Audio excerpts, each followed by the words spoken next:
नमस्कार, मैं मुकेश आप सभी का स्वागत करता हूं हमारे चैनल एस्ट्रो विद्यापीठ पे। हमारी सीरीज कुंडली भाव के कारक तत्व। अभी तक हम अपने 11 भावों के बारे में जान चुके हैं। आज हम जानेंगे अपने कुंडली के लास्ट हाउस यानी कि 12वें भाव के बारे में।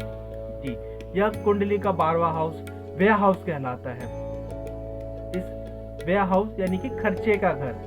व्यक्ति कैसा होगा खर्चे के स्वभाव से, जातक कितना खर्चीला होगा, क्या खर्च के मामले में उसकी स्थिति रहेगी, यह हमारे 12वें भाव से ही देखा जाता है।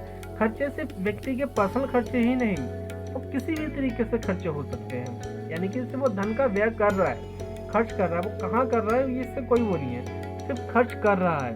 यह इसके 12वें भाव से ही पता चलता है। उसको अपने होने वाले हानि, यह जो भी अपने काम की करेगा उसमें होने वाले हानियां भी, नुकसान इसी 12वें भाव से देखा जाता है। लेकिन इसके साथ ही साथ यह मोक्ष का हाउस भी होता है। जी, ये मोक्ष के लिए ही जातक का जो मोक्ष मिलने वाला है वो उसके 12वें भाव से ही देखा जाता है। इसके साथ यह विदेश यात्रा का भी भाव होता है। जैसे हमने अभी अपने पीछे के एक भाव में भी जाना था कि वो विदेश यात्रा का भाव होता है। इसके साथ यह 12वां हाउस भी विदेश यात्रा का भाव होता है। और इसके साथ यह पाप कर्मों के लिए भी देखा जाता है। जी, आप जो पाप कर्म कर रहे हैं उसके लिए भी यह 12वां हाउस ही जिम्मेदार होता है। इसके साथ निद्राभान यानी कि जो नींद संबंधित होने वाले विकार, अनिद्रा की जो स्थिति होती है, जो बीमारी जिसे भी कहा जाता है कि अनिद्रा की मुझे बीमारी है, नींद नहीं आती है, इसके लिए भी यह 12वां हाउस ही देखा जाता है। इसके साथ ही साथ यह कारावास का भी भाव होता है। आपको कारावास हो सकता है, यह 12वें भाव से ही देखा जाता है।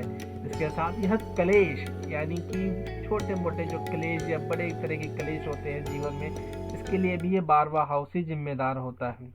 जैसे कि यह व्यय हाउस है यानी कि खर्चे का घर, यानी इसीलिए यह अस्पताल, हॉस्पिटल संबंधित खर्चे भी इसी भाव से देखे जाते हैं।